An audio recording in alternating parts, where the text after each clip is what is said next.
있는 말입니다. 쉽게 말하면 네가 신앙생활을 열심히 안 해서 고난을 겪는 것이다 라는 게 엘리바스의 말입니다. 이런 생각을 하게 된 이유는 엘리바스의 신앙에 있습니다. 엘리바스는 권선징악을 신봉하는 사람이었습니다. 착한 사람, 신실한 사람은 하나님께 상을 받아 부자가 되고, 악한 사람은 하나님께 벌을 받아 고난을 당한다는 게 엘리바스의 생각이었습니다. 즉 엘리바스의 생각에 지금 가난한 사람, 지금 고난을 당하는 사람은 하나님께 벌을 받고 있는 것이었습니다. 그러나 욥기 마지막에 보면 하나님은 엘리바스를 정죄하시고 욥이 옳다고 해주십니다. 안타깝게도 오늘날 한국 교회에서 엘리바스처럼 쉽게 말하고 상처를 주는 사람이 많습니다. 그래서 오늘은 엘리바스를 반면교사 삼아 하나님의 말씀을 살펴보겠습니다. 첫째로, 은사와 체험이 있다고 그 사람의 신앙이 옳은 것은 아닙니다. 오늘 읽었던 욥기 4장 12절부터 14절 보겠습니다. 함께 읽겠습니다. 어떤 말씀이 내게 가만히 이르고 그 가느다란 소리가 내 귀에 들렸었나니 사람이 깊이 잠들 즈음 내가 그 밤에 본 환상으로 말미암아 생각이 번거로울 때에 두려움과 떨림이 내게 이르러서 모든 뼈마디가 흔들렸느니라. 아멘. 신비주의와 은사주의를 주장하는 사람들을 보면 엘리바스와 비슷한 모습을 보일 때가 많습니다. 자기만 옳다고 주장하면서 신앙적 대화가 이루어지지 않는 겁니다. 내 체험만 맞고 다른 사람의 삶과 생각을 인정하지 못합니다. 내가 신비 체험을 했는데, 하나님의 기적을 경험했는데, 이런 말로 다른 사람의 의견을 묵살하는 사람들도 있습니다. 지금 엘리바스가 욥에게 하고 있는 모습이 바로 이것이었습니다. 자기에게 체험이 있으니 욥보다 신앙적으로 우월하다는 것입니다. 그러니 입 다물고 내 말 들어라, 이렇게 말하는 것이 엘리바스입니다. 총신대에서 교회사를 가르치셨던 심상복 교수님이 이런 이야기를 하신 적이 있습니다. 자기 교회에 예언의 은사가 있었던 권사님이 계셨다고 합니다. 이 권사님은 모르는 게 없었습니다. 각 성도들의 재산부터 숨겨놓은 돈, 누가 몇 시에 손님으로 올 것인지, 누가 몇 시 몇 분에 누구를 욕했는지 다 알고 있었다고 합니다. 이런 분이 계시면 교회가 부흥할 것 같고 교회 안에 사랑이 넘칠 것 같습니다. 그런데 이상하게도 이분 때문에 교회가 공포 분위기 속에 있었다고 합니다. 왜냐하면 예언의 은사가 있었던 권사님에게 다들 약점이 잡혔기 때문입니다. 권사님이 호통 한번 치면 다들 무서워서 벌벌 떨었다고 합니다. 몇 년 뒤에 교수님이 그 교회에 다시 가보았다고 합니다. 그 교회가 완전히 사라지고 성도들은 뿔뿔이 흩어져 없어져 버렸다고 합니다. 고린도전서에 바울은 이렇게 말합니다. 내가 사람의 방언과 천사의 말을 할지라도 사랑이 없으면 소리나는 구리와 울리는 꽹과리가 되고, 내가 예언하는 능력이 있어 모든 비밀과 모든 지식을 알고 또 산을 옮길 만한 모든 믿음이 있을지라도 사랑이 없으면 내가 아무것도 아니요.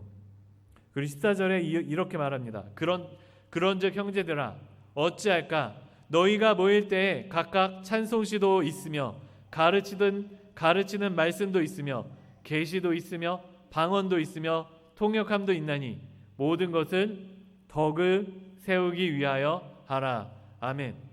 예언하는 것도 좋고 방언하는 것도 좋은데 사랑이 없으면, 교회를 세우는데 도움이 되지 않으면 아무것도 아니라는 것입니다. 그런데 만약에 예언의 은사를 구하는데 교회를 사랑해서 내 옆에 있는 성도를 사랑해서 예언을 구하는 것이 아니라 내 믿음 뛰어난 거 보여주려고, 교회에서 인정받으려고 예언의 은사를 구하는 사람이 있다면 이것은 잘못된 것이라는 겁니다. 이런 사람을 우리는 기독교 무당이라고 부릅니다. 기독교는 기독교인데 기독교 같지 않다는 거예요. 우리는 은사보다 복음의 은혜를, 하나님에 대한 사랑과 이웃에 대한 사랑을 구해야 합니다. 아무리 예언의 은사를 받았다고 해도 사랑이 없이 말하는 예언, 충고, 조언은 상처를 주거나 교회를 분열시킬 수 있기 때문입니다. 둘째로 복음을 알아야 합니다. 엘리바스는 영적인 체험을 합니다. 하나님의 영을 만나는 놀라운 체험을 합니다. 많은 사람들이 그렇게 이야기를 해요. 기적을 한 번만 보고 싶습니다. 하나님 한 번만 만나보고 싶습니다. 놀라운 영적인 체험을 한 번만 하면 확실하게 예수를 믿을 수 있을 것 같은데, 천국을 경험하는, 이 내세의 천국을 경험하는, 꿈으로든 아니면 죽을 뻔해서 천국을 경험하든 그런 경험을 한 번만 해봤으면 좋겠습니다. 이런 말을 하는 사람이 있어요. 지금 엘리바스가 경험한 것이 바로 그런 경험입니다. 엘리바스는 이렇게 말합니다. 두려움과 떨림이 내게 이르러서 모든 뼈마디가 흔들렸느니라. 그때 영이 내 앞으로 지나매 내 몸의 털이 쭈뼛하였느니라. 그 영이 서 있는데 나는 그 형상을 알아보지는 못하여도 오직 한 형상이 내 눈앞에 있었느니라. 그때 내가 조용한 중에 한 목소리를 들으니 사람이 어찌 하나님보다 의롭겠느냐? 사람이 어찌 그 창조하신 이보다 깨끗하겠느냐? 하나님은 그의 종이라도 그대로 믿지 아니하시며 그의 천사라도 미련하다 하시나니 하물며 흙집에 살며 티끌로 털을 삼고 하루살이 앞에서라도 무너져 자겠느냐? 아멘. 이 엘리바스는요, 놀라운 경험을 합니다. 지금 오늘날 기독교인들이 많이들 부러워하는 놀라운 체험을 합니다. 그런데 예수 그리스도의 은혜를 경험하지 못하는 이런 체험, 복음을 알지 못하는 이런 체험은 두려움밖에 없어요. 구약의 성도들이 하나님을 대할 때 느끼는 것이 바로 이러한 두려움이었습니다. 왜냐하면 죄가 해결되지 않았기 때문이에요. 그리스도가 없는 사람에게는 하나님과 사람 사이에 엄청난 차이가 존재합니다. 인간은 실수가 많은 존재이고 죄성이 가득한 존재이고 피조물이기 때문에 하나님은 우리가 만날 수 없는 자, 두려운 존재가 됩니다. 이러한 신앙이 어떤 신앙인지 우리가 알고 싶으면 이슬람을 보면 됩니다. 신과 인간 사이의 극명한 차이를 드러내는 종교가 바로 이슬람입니다. 이슬람의 신 알라는 전지, 전능, 무소부재와 같이 기독교의 하나님과 신의 특성이 비슷합니다. 초월성은 기독교의 하나님과 똑같아요. 그러나 내재성은 전혀 없습니다. 다시 말해서 인간과 인격적인 교제가 없고 독생자 예수를 이 땅에 보내 대속해 주시는 사랑이, 우리와 교제해 주시고 우리와 만나 주시는 그 은혜가 이슬람에는 없다는 거예요. 기독신문에서 유해석 선교사님은 이슬람의 신 알라에 대해 이렇게 말합니다. 기사를 한번 보겠습니다. 하나님과 세상에 분리되어 존재한다는 면에서 꾸란의 알라는 자연신앙적이다. 정통 이슬람에서는 하나님과 인간 사이에 인격적인 교제가 나타나 있지 않다. 또한 이슬람의 알라는 창조물에게 속하는 모든 속성과 상태를 초월한다고 이해하고 있기에 예수님의 성육신은 불가능하다. 그들은 하나님을 이해하려고 노력하지만 알라를 이해하려고 노력하지만 알라를 파악할 수 없다. 그분은 사람이 측량할 수 없고 어떤 피조물이라도 어느 영역에서라도 그와 비교될 수 없다. 그러나 기독교에서는 예수님 안에서 하나님은 인간의 모습으로 자신을 낮추어 특정 기간 동안 자신을 제한했다고 믿는다. 하나님의 성품에 대한 기독교의 주장은 하나님은 영, 빛, 그리고 사랑 등과 같이 긍정적이다. 그러나 꿀 안에 나타난 알라의 성품은 인격적이지 않다. 알라란 특별한 모습으로 육체적, 인간적, 물질적 또는 다른 어떤 것으로 생각될 수 없다.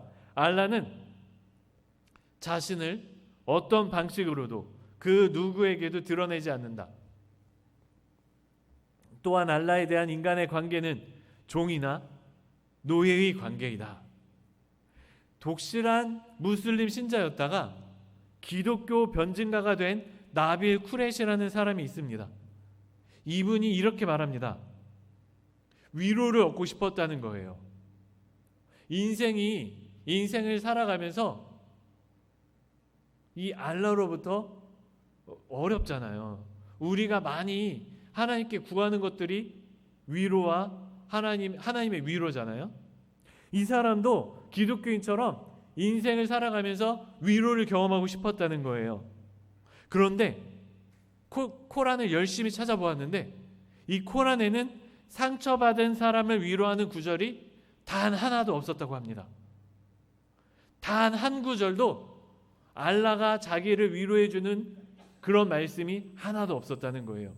그런데 이 사람이 마태복음을 읽기 시작합니다. 마태복음 1장을 읽는데 마태복음 1장에는 예수님의 계보가 나온다는 거예요. 그래서 넘어갔다고 합니다. 우리 기독교인들도 예수님의 족보 보면은 잘 많이들 지루해서 아니면 무슨 의미가 있을지 잘 몰라서 넘어가잖아요. 그렇게 넘어갔다고 합니다. 그렇게 넘어가다가 마태복음 5장을 만났어요. 거기서 예수님은 이렇게 위로하십니다.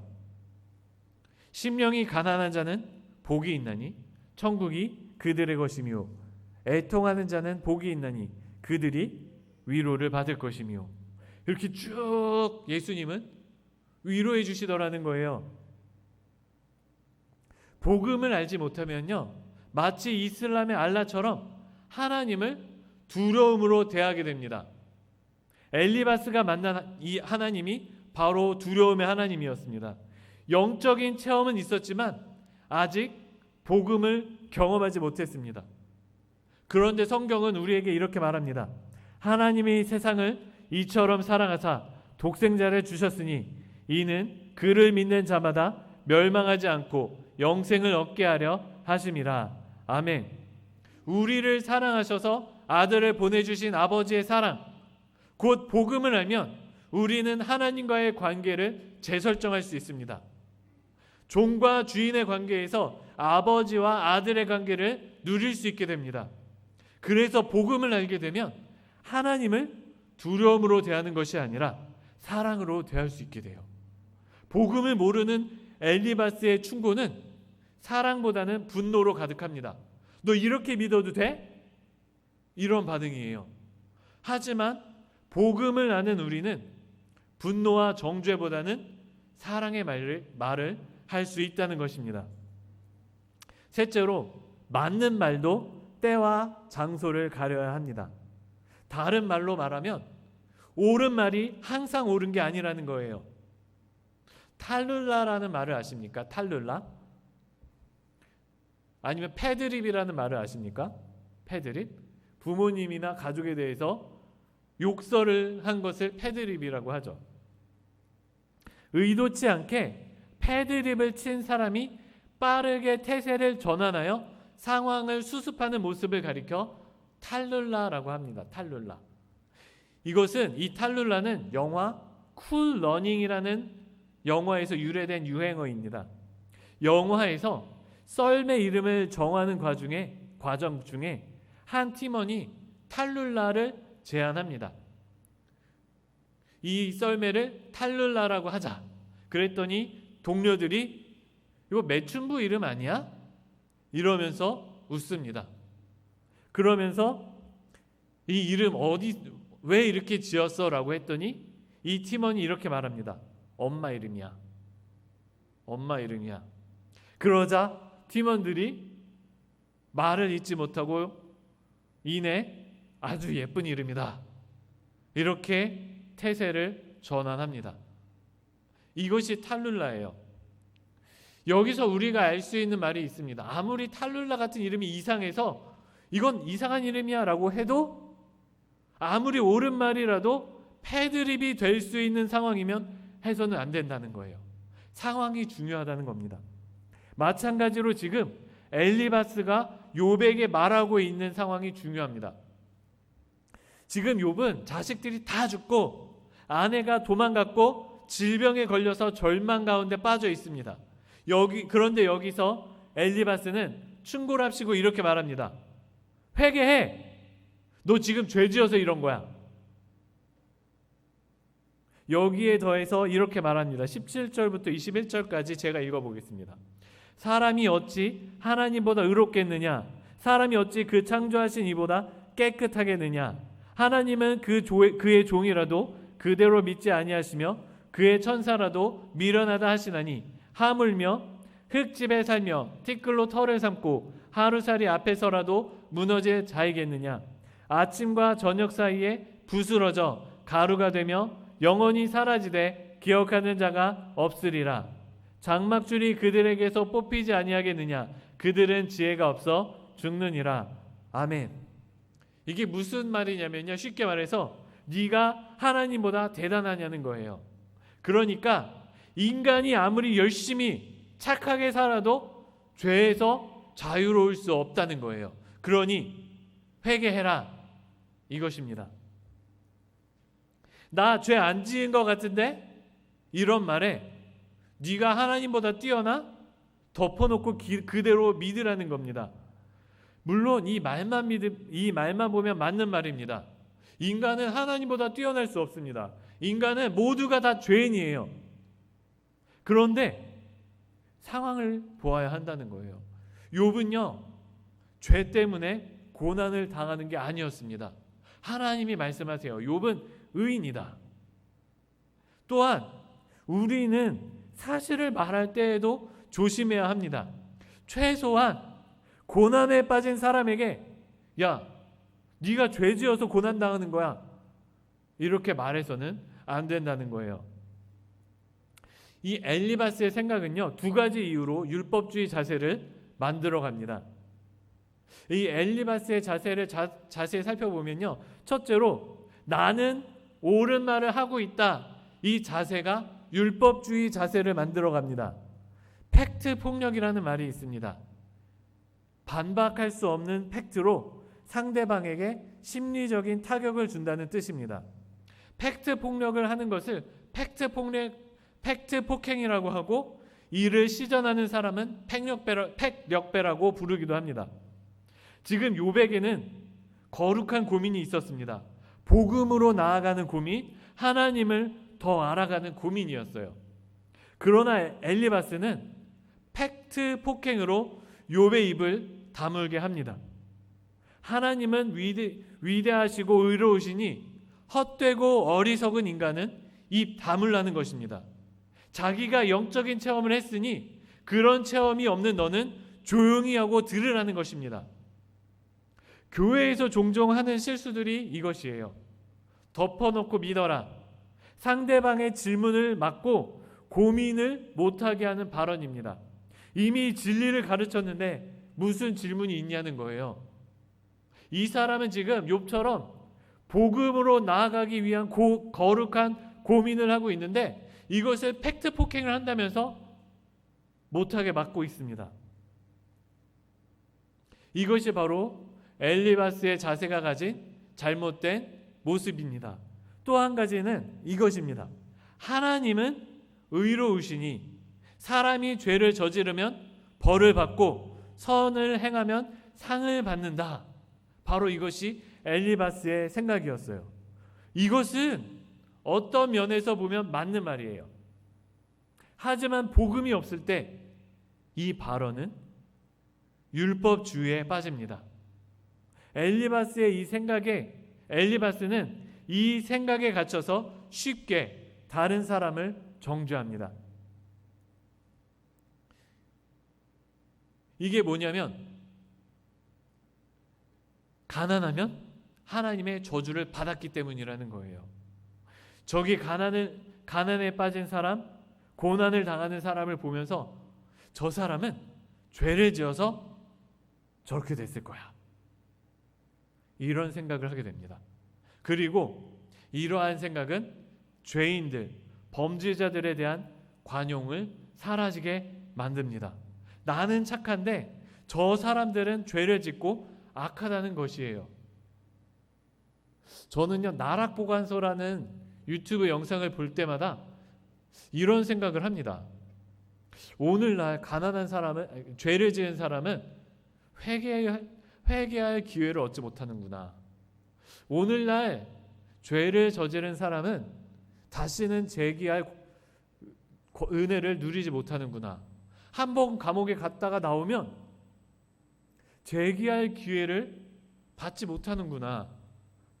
이런 생각을 하게 됩니다. 사람들이 끝까지 찾아내서 저 죄 지은 저 인간 다시는 재기하지 못하도록 내가 나락을 보내버리겠어. 죄 지었으니까 그에 대한 대가를 마땅히 받아야지. 이런 생각을 하는구나. 근데 어떤 사람은 이렇게 생각한다는 거예요. 아, 이 사람 불쌍하다. 죄를 저지르고 감옥에 갔다가 와서 일할 곳이 없는 거예요. 어떻게든 이 회개하고 되돌아와서 이 사회에 기여하는 사람이 되고 싶은 마음이 생겼는데 그런 기회를 사회가 주지 않는 거예요. 아, 나라도 이 사람을 도와줘서 사람 구실하게 한번 만들어 보자. 근데 나락보관소 같은 영상에서 이렇게 지적을 하는 거예요. 저렇게 죄 지은 사람을 이 업체가 고용했다. 이 업체에 가지 말아라. 나는 선한 의도로 이 사람을 고용해 줬는데 모든 사람이 기피하는 이 사람을 은혜로 고용해 줬는데 나락보관소 같은 이 인간이 이 업체를 이 선한 의도를 가지고 고용한 이 고용자를 망하게 만들고 있다는 거예요. 근데 교회에서도 이런 일이 있습니다. 제가 중등부 사역을 하고 있을 때 한 번은 이런 일이 있었습니다. 어떤 친구가 전도를 열심히 해서 소위 오늘날 일진이라 불리는 아이들이 교회에 많이 오게 되었어요. 그때 어떤 학부모가 이렇게 말합니다. 전도사님, 저는요 저 아이들이 안 왔으면 좋겠어요. 우리 교회 아이들 착한데 우리 이 착한 교회 아이들이 저 아이들 보고 물들까 봐 걱정이 돼요. 저는요 이분의 이 마음은 이해가 가요. 교회 아이들을 생각하는 마음이 이해가 갑니다. 어떤 면에서는요 맞는 말이에요. 팩트예요. 저 일진 같은 아이들 때문에 착했던 우리 교회 아이들이 일진들처럼 물들어갈 수도 있어요. 맞는 말입니다. 그런데 이런 말에는요 한 영혼에 대한 사랑이 없습니다. 사랑이 없어요. 이런 일이 교회 안에 비일비재합니다. 가난하고 행색이 초라한 사람은 우리 교회 안 왔으면 하는 생각을 가진 사람이 있다는 거예요. 나는 괜찮은 사람인데 우리 교회에 이상한 사람이 와서 싫다는 겁니다. 우리 교회에 이런 이상한 사람들, 다른 사람들이 비웃을 만한 사람이 계속해서 우리 교회 안에 많아지면 괜찮은 사람이 왔을 때 이 교회 이상하다 하고 나간다는 거예요. 우리 교회 안에 진보인 사람들이 많이 오면 이 교회 이상하다. 우리 교회에 보수인 사람들이 많이 들어오면 이 교회 이상하다. 저 사람 태극기 집회 갔대. 이 교회는 못 나오겠어. 저 사람 김어준 읽는데 김어준 영상 본대. 이런 생각으로 사랑이 없이, 팩트는 팩트죠. 나랑 안 맞는 사람이 우리 교회 안에 있는 거예요. 그런데 그런 사람들을 하나씩 저 사람이 있는 교회를 나오면 우리 자녀가 좌파로 우파로 바뀔 거야. 이러한 팩트를 가지고 교회를 바라본다는 거예요. 다른 사람을 정죄하고 비판한다는 것입니다.